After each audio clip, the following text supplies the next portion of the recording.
नमस्कार दोस्तों, मैं शेखर कुमार स्वागत करता हूं अपने YouTube चैनल पर टेक्निकल कोचिंग क्लासेस हरदा में।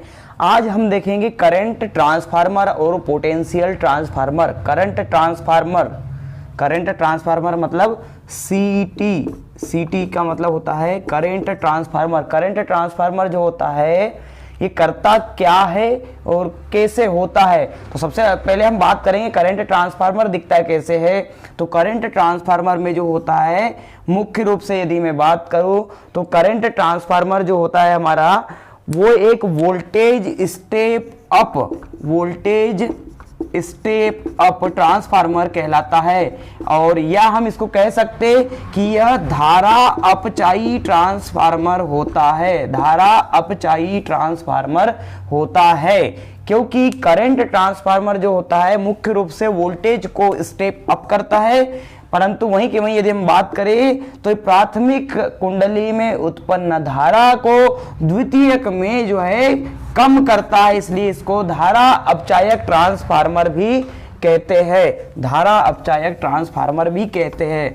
अब एक्चुअल में देखिए तो करंट ट्रांसफार्मर जो है होता कैसे है, दिखता कैसे है। तो करंट ट्रांसफार्मर जो होता है मुख्य रूप से यदि मैं बात करूं तो इसकी सबसे पहले मैं एमीटर जो है लगाता हूं। इसकी सेकेंडरी कॉइल में जो है हम एमीटर लगाते हैं। सेकेंडरी कॉइल में नंबर ऑफ टर्न्स जो होंगे इसके काफ़ी ज़्यादा होते हैं और इसकी प्राइमरी कॉइल में केवल एक या दो टर्न, या हम कह सकते हैं कि केवल सीधा तार भी हो सकता है। जी हाँ, ये आपकी जो है प्राइमरी वाइंडिंग है। इसके P1 सिरे, P2 सिरे, इसको लाइन के साथ में हमेशा सीरीज में जोड़ा जाता है। इसमें प्राइमरी वाइंडिंग में लपेटों की संख्या बहुत कम, एक या दो होती है। अर्थात इसका तार कैसा होगा, तार जो होगा इसका कैसा होगा, मोटा तार होगा। वहीं के वहीं यदि बात करें सेकेंडरी कॉइल में, तो सेकेंडरी कॉइल जो होते हैं, सेकेंडरी कॉइल में इसके लपेटे होंगे ज्यादा और तार जो होगा पतला तार होगा। इसलिए करंट ट्रांसफार्मर जो होता है, जब बात करें हम कि जैसे ही इसकी प्राइमरी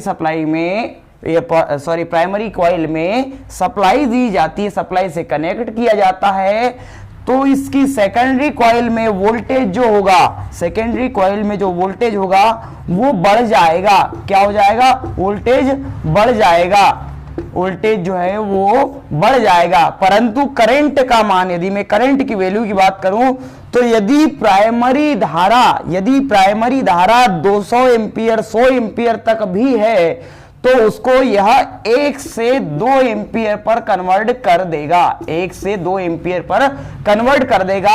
और यहां लगा 0 से 5 एम्पियर का जो एमीटर होता है, जो 0 से 5 एम्पियर तक मेजरमेंट करता है, यह इसको मेजर करता है।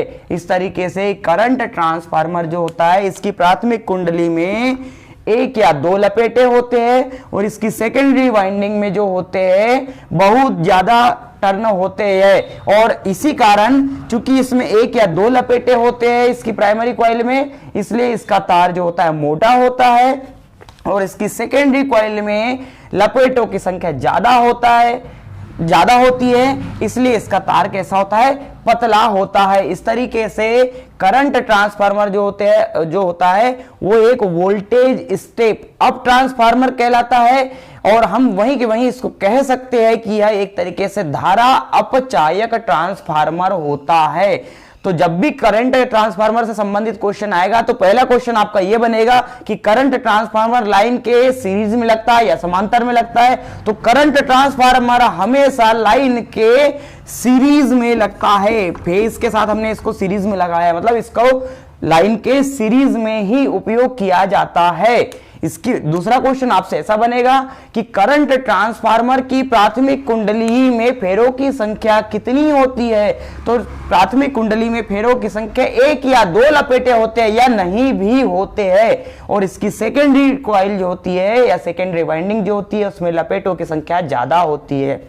दूसरी चीज ये और कहेगा कि इसकी प्राथमिक कुंडली मोटी होती है या पतली होती है। तो करंट ट्रांसफार्मर की प्राथमिक कुंडली जो होती है वह मोटी होती है और इसकी द्वितीयक कुंडली जो होती है वो पतले तारों से निर्मित होती है। तीसरा क्वेश्चन आपसे ऐसा कहेगा कि करंट ट्रांसफार्मर जो होता है, सीटी का पूरा नाम बताओ, सीटी का पूरा नाम बताओ। सीटी का मतलब होता है करंट ट्रांसफार्मर। जी हाँ दोस्तों, सीटी का मतलब होता है करंट ट्रांसफार्मर, यह एक करंट ट्रांसफार्मर होता है। अब दूसरी बात, क्वेश्चन आपसे ऐसे भी पूछ सकते हैं कि क्या करंट ट्रांसफार्मर वोल्टेज को बढ़ाता है? तो जी हां दोस्तों, करंट ट्रांसफार्मर सीटी द्वारा वोल्टेज को बढ़ाया जाता है और करंट की वैल्यू को कम किया जा सकता है। अतः ये छोटे आकार के होते हैं। इस तरीके से हम बात करेंगे। अगला जो है, तो इस तरीके से सीटी पर समझ गए सभी लोग। सीटी के लिए जब भी क्वेश्चन पूछेंगे करंट ट्रांसफार्मर के लिए, तो हम कह सकते हैं कि यह जो होता है, यह एक वोल्टेज स्टेप अप ट्रांसफार्मर होता है और करंट जो होता है, करंट अपचायक ट्रांसफार्मर कहलाता है, अर्थात ये करंट को कम करता है। अब बात करते हैं हम, अगला जो है हमारा पीटी। जी हाँ, पीटी मतलब पोटेंशियल ट्रांसफार्मर, विभव ट्रांसफार्मर कहते हैं इसको, पोटेंशियल ट्रांसफार्मर। पीटी मतलब विभव ट्रांसफार्मर, पोटेंशियल ट्रांसफार्मर। इसकी संरचना कैसे होती है दोस्तों? इसको हम यदि देखेंगे तो इसकी जो सेकेंडरी वाइंडिंग है, इसके सेकेंडरी वाइंडिंग जो होती है, इसमें एक या दो लपेटे ही होंगे। कितने? एक या दो लपेटे ही होंगे। और इसकी प्राइमरी वाइंडिंग जो होती है, यदि मैं बात करूं तो प्राइमरी वाइंडिंग में फेरों की संख्या, नंबर ऑफ टर्न्स जो होंगे वो काफी ज्यादा होंगे। दूसरी चीज यदि मैं बात करूं तो ये जो ट्रांसफार्मर होता है वो सप्लाई लाइन के समांतर में कार्य करने वाला ट्रांसफार्मर होता है। सप्लाई लाइन के समांतर में कार्य करने वाला ट्रांसफार्मर होता है। ये जो होता है हमारा पीटी होता है। इसमें द्वितीयक कुंडली जो होती है, द्वितीयक कुंडली, जी हाँ दोस्तों, इसकी जो द्वितीय कुंडली होगी उसमें फेरों की संख्या कैसी होगी? कम होगी। और तार कैसा होगा? मोटा तार होगा। वहीं की वहीं यदि बात करें तो इसकी प्राथमिक कुंडली की यदि मैं बात करूं तो प्राथमिक कुंडली जो होती है, इसमें फेरों की संख्या जो होगी ज्यादा होगी। और तार कैसा होगा? तार जो होगा वो पतला होगा। तार कैसा होगा दोस्तों?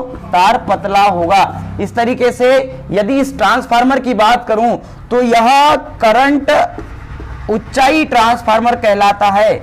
यह करंट ऊंचाई ट्रांसफार्मर कहलाता है। और साथ में हम कह सकते हैं कि यह वोल्टेज अपचायक ट्रांसफार्मर होता है। अब वोल्टेज अपचायक ट्रांसफार्मर होता से मतलब क्या होता है कि यह जो होता है करंट को बढ़ाता है। इसकी प्राथमिक कुंडली में यदि करंट का मान 1 से 2 एम्पियर है तो यह इसको 500 एम्पियर तक बढ़ा सकता है। वहीं की वहीं यदि मैं बात करूं वोल्टेज की, तो यदि 11,000 वोल्ट से 20,000 वोल्ट तक या 22,000 वोल्ट तक भी यदि वोल्टेज है तो सेकेंडरी वोल्टेज जो होगा हम इसको 50 से 100 वोल्ट तक कर सकते हैं। मतलब हम करंट की वैल्यू को इतना कम कर सकते हैं। इस तरीके से पोटेंशियल ट्रांसफार्मर जो होता है एक करंट ऊंचाई ट्रांसफार्मर और वोल्टेज अपचायक ट्रांसफार्मर कहलाता है। इस तरीके से दोस्तों यदि आपको पोटेंशियल ट्रांसफार्मर के बारे में पूछे तो पोटेंशियल ट्रांसफार्मर सबसे पहले पूछा जाएगा कि पीटी क्या होता है। पीटी जो होता है एक तरीके से पोटेंशियल ट्रांसफार्मर कहलाता है। दूसरा क्वेश्चन इसका ऐसा आ सकता है कि पोटेंशियल ट्रांसफार्मर जो होता है इसकी सेकेंडरी वाइंडिंग में नंबर ऑफ टर्न्स कितने होते हैं? तो सेकेंडरी वाइंडिंग में नंबर ऑफ टर्न्स जो होते हैं 1 या 2 होते हैं। और इसका तार जो होता है कैसा होता है? मोटा होता है। ऐसे ही प्राइमरी वाइंडिंग की बात करें तो प्राइमरी वाइंडिंग में नंबर ऑफ टर्न्स जो होते हैं वो कैसे होते हैं?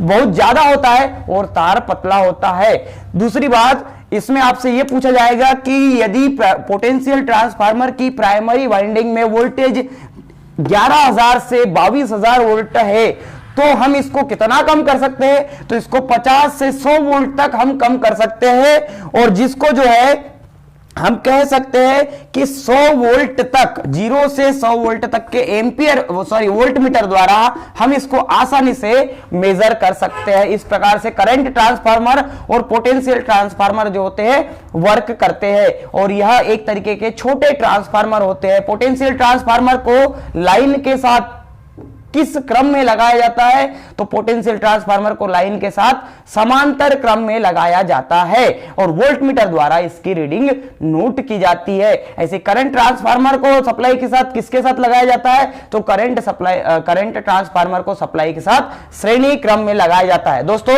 यदि वीडियो पसंद आया हो तो प्लीज लाइक कीजिए, हमारे चैनल को सब्सक्राइब कीजिए और यदि किसी प्रकार के कोई क्वेश्चन पूछना हो तो आप जरूर कमेंट बॉक्स में हमें प्यारा प्यारा सा क्वेश्चन भेजिए। जय हिंद, जय भारत।